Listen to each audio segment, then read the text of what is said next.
एक ऐसा बदनसीब सिपाही जो अकेले ही 29 सालों तक युद्ध करते रहे, लेकिन उनके रेजिमेंट के ऑफिसरों को ये लगा कि वो मर गया है। यहाँ तक कि उनके घर वालों को भी ये लगता था कि वो मर चुका है। ये सिपाही का नाम है हीरो ओनोडा। ये घटना का शुरुआत होता है 1944 में। तब जापान ने अपनी आर्मी के एक छोटे से टुकड़ी को फिलीपींस के लुबेन आइलैंड में भेज दिया ताकि वो लोग दुश्मन को अंदर से कमजोर कर सके, और हीरो ओनोडा को बनाया गया था इस छोटी सी आर्मी की टुकड़ी का लीडर।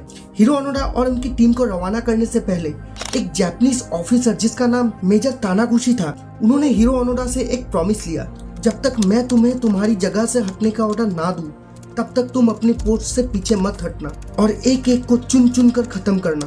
जब हम जीत जाएंगे तब मैं खुद तुम्हें लेने आऊंगा। उसके बाद हीरो ओनोडा और उनकी टीम लुबेन आइलैंड चले गए। हीरो ओनोडा को गए हुए कुछ ही दिन हुआ था। फिर एक दिन अगस्त 6, 1945 के सुबह 8:15 पर जापान के हिरोशिमा पर अमेरिका ने एक परमाणु बम से अटैक कर दिया। इस परमाणु हमले में जापान के 1,40,000 से भी ज्यादा लोग मारे गए थे। इस परमाणु हमले से जापान के रीढ़ की हड्डी टूट गई थी, इसीलिए जापान ने सरेंडर कर दिया। लेकिन ये बात हीरो ओनोडा नहीं जानते थे। वो अभी भी अपने कुछ साथियों के साथ मिलकर जंग लड़ रहे थे। जंग को खत्म हुए 2 साल से भी ज्यादा हो गया था, लेकिन हीरो ओनोडा को ये बात पता ही नहीं था, क्योंकि वो कभी ये मान ही नहीं सकते थे कि जापान हार जाएगा। इसीलिए वो छुपकर उस आइलैंड के लोगों का फसल जला देता था। ये फसल वो इसलिए जला देता था ताकि वो लोग अंदर से कमजोर हो जाए। यहाँ तक कि उनके सामने से जब कभी भी कोई आर्मी का ट्रक गुजरता था तो उनको मारकर उनका हथियार छीन लेता था। आसपास के गांव वाले ऐसा हमले से इतना तंग हो गया था कि वो गवर्नमेंट से जाकर ये कहा कि जंगल में शायद अभी भी कुछ जंग के सिपाही मौजूद है। फिर गवर्नमेंट ने जंगल में आर्मी भेजकर सर्च ऑपरेशन चलाया, लेकिन हीरो ओनोडा और उसकी टीम को पकड़ना इतना आसान नहीं था, क्योंकि वो लोग लड़ने और छुपने में माहिर थे। ऐसा करते करते 10 साल से भी ज्यादा का वक्त बीत चुका था। हीरो ओनोडा के ज्यादातर साथी भी मर चुका था। कोई बीमारी से मर गया था या फिर कोई दुश्मन से लड़ते लड़ते। आखिर में हीरो ओनोडा और उनके 2 साथी बचे हुए थे, लेकिन उन्होंने कभी हार नहीं मानी।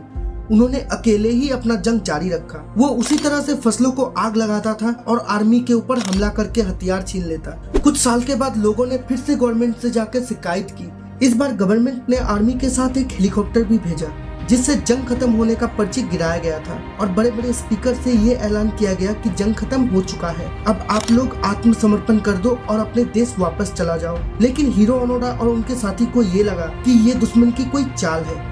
लेकिन उनके एक साथी को ये लग रहा था शायद जंग सच में खत्म हो गया है, क्योंकि बहुत सालों तक ना ही किसी बम की आवाज सुनाई दिया था, ना ही कहीं से गोलियों की आवाज आ रही थी।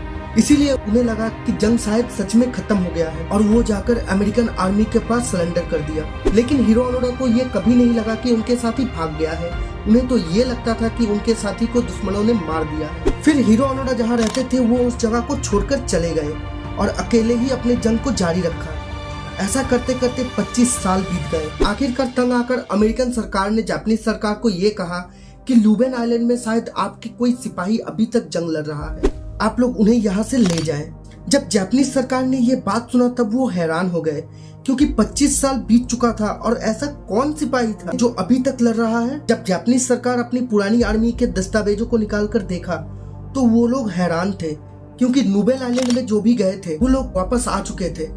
लेकिन हीरो ओनोडा और उनकी टीम का जाने का तो रिकॉर्ड था, वापस आने का कोई रिकॉर्ड नहीं था। ये बात जापान में आग की तरह फैल गया। इस खबर के बाद हीरो ओनोडा जापान के किसी सेलिब्रिटी से भी ज्यादा फेमस हो गया। सब उन्हें देखना चाहते थे, सब उनसे बात करना चाहते थे। उसके बाद एक जापानीज टूरिस्ट जिसका नाम नाइरो सुजुकी था, उन्होंने ये ऐलान किया कि जो हमारे देश के लिए 25 साल तक लड़ रहा है, मेरा जीवन का मकसद है उनको ढूंढ के लाओ।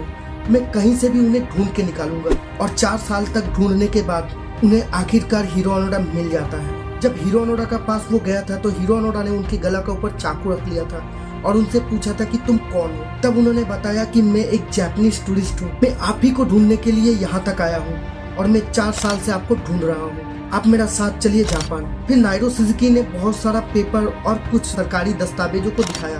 तब जाके हीरो ओनोडा ने ये मान लिया कि शायद ये सही बोल रहा है। लेकिन मुझे मेजर तानागुशी ने खुद कहा था कि वो हमें लेने आएंगे, इसीलिए वो मुझे जब तक आने के लिए नहीं कहते मैं तब तक नहीं आऊंगा। फिर नाइरो सुजुकी वापस जापान आ गया और वो आकर मेजर तानागुशी को ढूंढने लगा।